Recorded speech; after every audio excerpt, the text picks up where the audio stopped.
तो नमस्कार साथियों, आप लोगों के लिए उत्तर प्रदेश पुलिस कांस्टेबल भर्ती की जितने भी भाई लोग तैयारी कर रहे हैं उनके लिए देखिए, अगर आप लोग पिछले साल का क्वेश्चन पेपर भी उठा के देखेंगे, तत्सम तद्भव और उपसर्ग और प्रत्यय से 5-6 क्वेश्चन तो आते ही आते हैं। तो आप लोग देखिए, सिंपल है और कुछ चुनिंदा जो हैं वही बार बार एग्ज़ाम में रिपीट होते हैं। तो आप लोग के लिए मैं 20 क्वेश्चन लेके आया हूं, आप लोग अच्छे से इनको तैयार कर लीजिए। अब पक्का है कि मैं 3-4 सेट डाल दूंगा और ज़रूर हो सकता है कि इसमें से ही आपके क्वेश्चन आएँ। तो चलिए, इसी कड़ी में हम पहला क्वेश्चन देखिए, सदाचार में उपसर्ग कौन है, मतलब कि कौन सा उपसर्ग इसमें लगा है सदाचार में। देखिए, पहला ऑप्शन सत है, बी ऑप्शन जो है आ है, सी ऑप्शन औ है, डी ऑप्शन अचार है। तो आप लोग बताइए कौन है। तो देखिए, इसका सही जो आंसर है इसका ए है, मतलब कि इसका सत है। ठीक है, सत धन चार। आप लोग कभी संधि विच्छेद पढ़ेंगे तो आप लोगों को दिखेगा। आप लोग बुक से पहले तैयार कर लीजिए कि ये उपसर्ग और प्रत्यय होते क्या हैं, जिसे पता ही होगा। उपसर्ग पहले लगते हैं, प्रत्यय बाद में लगते हैं। चलिए हम अपना दूसरा क्वेश्चन देखते हैं। देखिए, अध्यक्ष व अधिष्ठाता में कौन सा उपसर्ग है। तो आप लोग देख लीजिए, पहला ऑप्शन अधि, अति, अध, प्रति। तो इसमें अगर आप लोग ध्यान देंगे तो इसमें जो है पहला ऑप्शन अधि जो है ये उपसर्ग का काम कर रहा है। ठीक है, चलिए हम लोग अपना तीसरा क्वेश्चन देखते हैं। हम तीसरा क्वेश्चन पे जाएंगे। देखिए, बहुत बढ़िया क्वेश्चन है ये। तो इसमें देखिए, छलिया है, पठनी है, वह कहानी में कौन सा प्रत्यय लगा है। देखिए, उपसर्ग अभी आगे लग रहा था, अब प्रत्यय जो है आपका वो जो है लास्ट में लगता है। देखिए, तो इसमें देखिए, जैसे छलिया है, पठनी है, कहानी है, तो इसमें कौन सा प्रत्यय लगा हुआ है। तो इसका देखिए ऑप्शन दिया हुआ है, इतला आवट, मतलब कि तीनों के बारे में पूछा गया, छलिया, पठनी और कहानी के बारे में। तो इला वाला या इक इला वाला। तो देखिए, जैसे कि छलिया ई या आया ना, जैसे डी ऑप्शन आप लोग देखिए, पठनी ई आया ना, कहानी तो इसमें आया ना, तो हमारा जो है डी ऑप्शन जो है ये सही होगा। तो चलिए हम चौथे क्वेश्चन की तरफ चलते हैं। अब हमारा चौथा क्वेश्चन है, ये देखिए, चर्मकार और प्रभाकर में कौन सा प्रत्यय लगा हुआ है। चर्मकार और प्रभाकर में कौन सा प्रत्यय लगा हुआ है। और आप लोगों को जैसे पता है, प्रत्यय जो है लास्ट में लगता है। तो देखिए, कार, कर, या, ई, वान, आड़ी, त्वा, तर। तो इसमें जैसे कि आप लोग देख ही रहे होंगे, आप लोग को सीधा सीधा समझ में ही आ रहा होगा, इसमें जो है हमारा पहला ऑप्शन जो है वो सही है। ठीक है, चलिए आगे बढ़ते हैं। पांचवा क्वेश्चन हम लोग देखते हैं, निम्नलिखित में से किस शब्द में उपसर्ग है। अब उपसर्ग पहले लगता है, तो उपसर्ग के बारे में देखिए, लालिमा, पराजय, दशक, कारीगर। तो देखिए, उपसर्ग की बात हो, जिसे पराधीन, पराजय, तमाम तरह के इससे शब्द बनते हैं। तो हमारा जो खा ऑप्शन है पराजय, इसमें परा जो है उपसर्ग लगा हुआ है, तो हमारा खा ऑप्शन सही हो जाएगा। ठीक है, जो हमारा ये खा ऑप्शन है ये सही हो जाएगा। ठीक है, चलिए आगे बढ़ते हैं। हम अपना छठवां क्वेश्चन आप लोग देखते हैं। देखिए, थोड़ा सा सेटिंग में गड़बड़ हो गया। सजावट शब्द में कौन सा प्रत्यय है, यह का प्रत्यय क्या होगा। देखिए, सजावट, जैसे कि आप लोगों को नाम से ही पता है सजावट, तो आवट। तो इसमें जो खा ऑप्शन है आप लोग देख रहे होंगे, समय ज़्यादा आप लोगों को ना लेते हुए, क्योंकि आप लोगों के पास समय कम है तो इसलिए ज़्यादा फास्ट चलते हैं। सजावट, तो इसमें खा ऑप्शन होगा सजावट। ठीक है, अब हम लोग आगे बढ़ते हैं, अपना 7वां क्वेश्चन देखते हैं, प्रत्यय और प्रत्यय उपसर्ग का। तो उसमें देखिए 7वां नंबर पे है, लेखक शब्द में कौन सा प्रत्यय है। लेखक, तो आप लोग ध्यान दीजिए, जिसे आप लोग को पता चल गया होगा कि लेखक मैंने बोला। तो देखिए, 7वां का जो है घा ऑप्शन, ये घा ऑप्शन अक, लेखक। तो इसमें ये प्रत्यय होगा। आप लोग इसको बार बार प्रैक्टिस कर लीजिएगा, और जिनको पता है उनको तो और अच्छी बात है, आप लोग भी प्रैक्टिस कर लीजिए। जिनको नहीं पता है बार बार प्रैक्टिस कर लें, अगर यही सेम क्वेश्चन मिल गए तो आप लोगों की बल्ले बल्ले हो जाएगी। चलिए, 8वां है हमारा 19 शब्द में उपसर्ग क्या है, मतलब जो पहले लगा है 19। तो देखिए इसका सीधा सीधा ऑप्शन आप लोग अगर घा ऑप्शन जो है 19, तो आप लोग घा ऑप्शन इसमें लगाएंगे। ठीक है, हमारा घा ऑप्शन सही है। चलिए आगे बढ़ते हैं, 9वां क्वेश्चन देखते हैं। 9वां क्वेश्चन पे हम लोग अपने आते हैं। तो आंशिक शब्द में प्रत्यय क्या है, प्रत्यय मतलब लास्ट में क्या लगा है। तो जैसा कि आप लोगों को सीधा सीधा दिख रहा होगा कि इसमें जो है गा ऑप्शन अपना सही है। इक, आंशिक, तो ये अपना कंफ्यूज नहीं होइएगा कि आप लोग सिक लगा दें, तो हमारा इसमें जो है गा ऑप्शन सही है। चलिए लास्ट क्वेश्चन इसका देखते हैं, 10वां। इसके बाद जो है हम लोग देखेंगे तद्भव तत्सम के 10 क्वेश्चन। इनमें से उपसर्ग नहीं है, उपसर्ग मतलब जो पहले लगता है।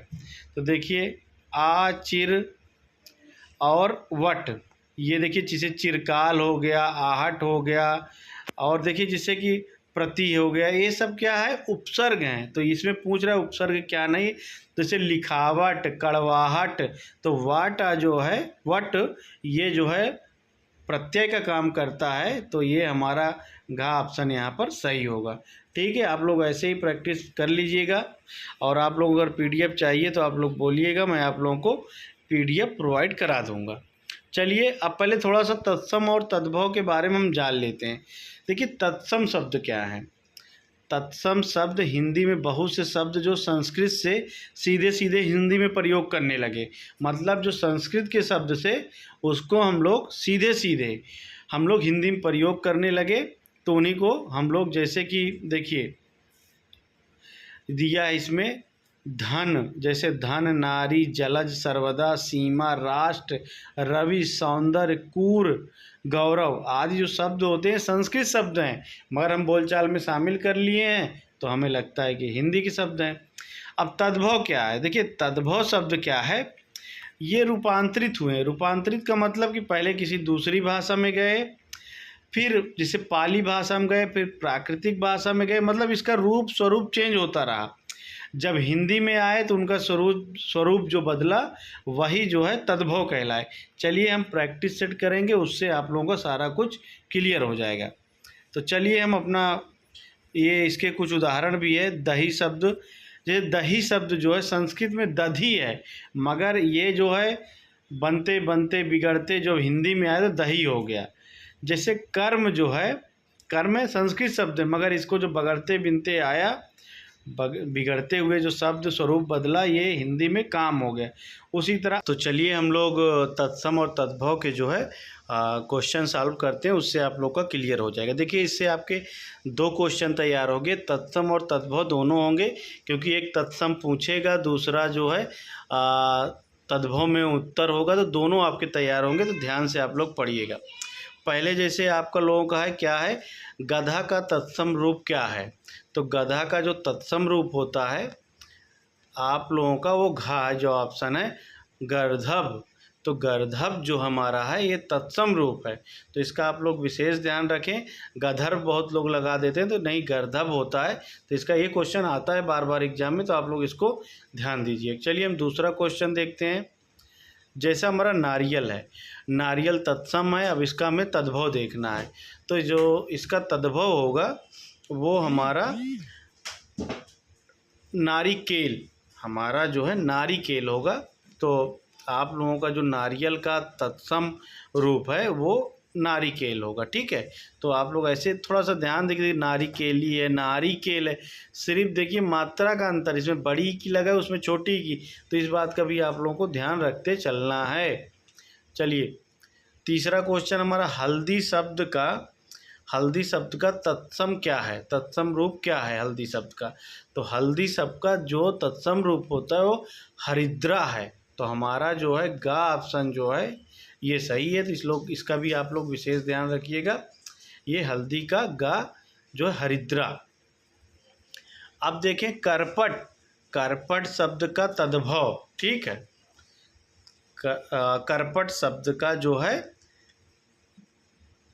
तद्भव पूछ रहा है। तो देखिए करपट जो है कपड़ा को कहते हैं, तो हमारा कपड़ा जो है तद्भव रूप हो गया, ठीक है। उसका संस्कृत रूप होता है करपट। तो ये देखिए 2 क्वेश्चन हमारे तैयार हो गए ना, तो गा ऑप्शन आप लोगों का सही है। अब हमारा चौथा क्वेश्चन जो है सॉरी चौथा नहीं, 5वां क्वेश्चन जो है अखरोट। अखरोट शब्द का तत्सम क्या है? अखरोट शब्द का तत्सम क्या हो गया, हाँ, अखरोट शब्द का तत्सम क्या है? तो अखरोट शब्द का हमारे जो तत्सम है अखरोट शब्द का, वो है घा ऑप्शन। तो हमारा जो घा ऑप्शन है अछोट। तो अछोट जो है हमारा अखरोट शब्द का तत्सम रूप है, ठीक है। इस क्वेश्चन को भी आप लोग अच्छे से देख लीजिएगा। अब हम 6वें क्वेश्चन पे आते हैं। खंडगृह का तद्भव क्या होगा? खंडगृह का, देखिए ये तत्सम रूप है खंडगृह, इसका जो है तत्सम रूप जो होगा खंडहर होगा। खंडहर, तो गा ऑप्शन हमारा सही है। तो इस बात का विशेष ध्यान रखिए आप लोग। चलिए हम 7वां क्वेश्चन देखते हैं। इनमें से कौन सा शब्द तद्भव है? तद्भव, तो इसमें हमें देखिए जैसे हमने गांव की भाषा में जो बोलते हैं, तो इसमें गांव की भाषा में आप लोग देखिए जैसे मधुप नहीं लग रहा, मधुकर नहीं लग रहा, भ्रमर नहीं लग, भंवरा हम लोग बोलते हैं ना गांव में, भंवरा। तो देखिए यहाँ पे जो है तद्भव रूप जो है भंवरा है, ठीक है। ऐसे भी आप लोग पकड़ सकते हैं तद्भव के बारे में। तो 8वां हमारा है तद्भव शब्द कौन सा, इसमें भी हमें चुनना है, ठीक है। मानव, चलिए हम बोलते हैं, ठीक है।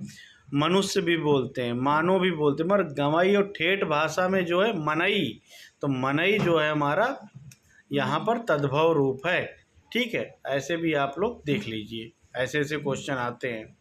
ये मोस्ट इम्पॉर्टेंट क्वेश्चन है आप लोगों का, मोस्ट इम्पॉर्टेंट है।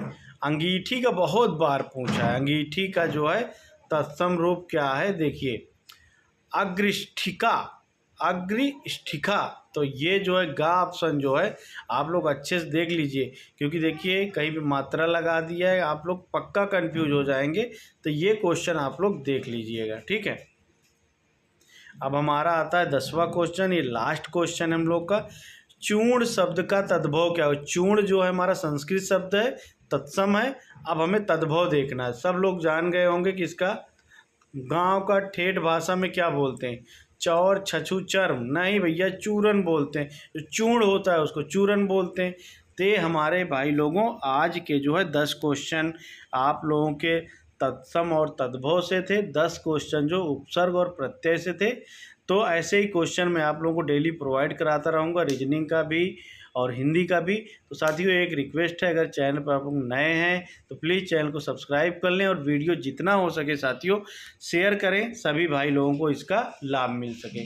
ओके साथियों, नमस्कार, बाय बाय।